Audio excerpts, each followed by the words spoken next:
Big old spoilers for Elbath ahead. However, in chapter 1189, we get a huge lore dump about a bunch of different famous blades that belong to the houses of the 19 families that make up the world government. So these are all blades belonging to the houses of different celestial dragon families. So, you know what I noticed about all of these? All of these are historical blades that do exist in the real world, like Graham and Longinus and Muramasa, right? But, you know, they don't matter. None of them matter. Why don't they matter, you may ask? Well, they're not black blades. They're not black blades. They're not anywhere close to the prestige of Yoru. Yoru is still on top after all of this sword lore has been introduced. The meme is real. Mihawk is still on top. Think about that.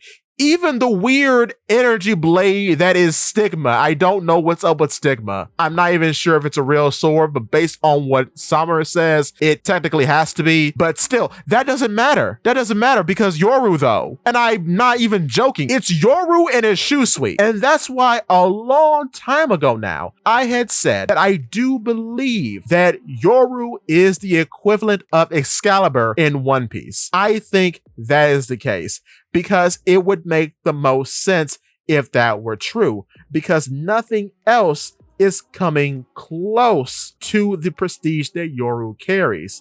And it's just really interesting that we got all of these different swords. 19 swords have to exist, right? And out of those 19, none of them are even mentioned to be more prestigious than the others, so they're probably all on the same wavelength. They're all on the same level of prestige, which means they're all below Yoru. Dracul Mihawk is still on top.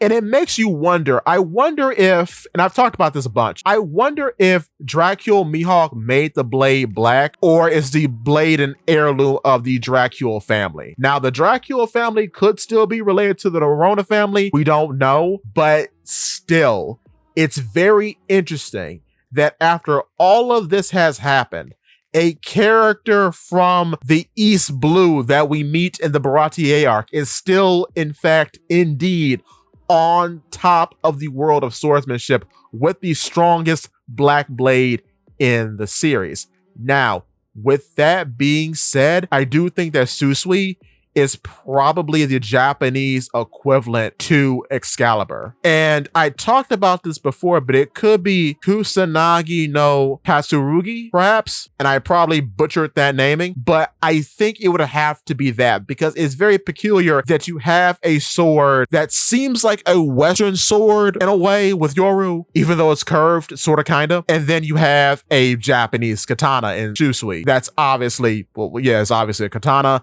It has very Japanese connotations because, of course, Ryuma wields it, and Ryuma is the sword deity from the land of Wano. So, yeah, I really do wonder, are we going to get any lore about Yoru in the future? Because that has to be a big Chekhov's gun that's got to go off at some point. It has to be, because Mihawk really does get more powerful each time a bladed weapon is introduced. It's kind of crazy. It really is. That meme is real. It really is real, because none of this actually matters.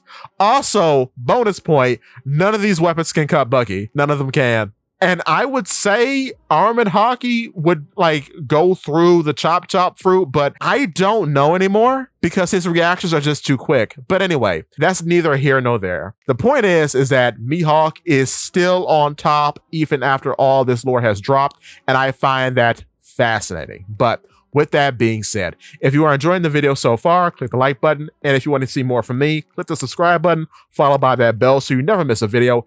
In addition to, if you could, hit the hype button because it really does help. And with that being said, give me your thoughts and tell your friends about Polypede Works.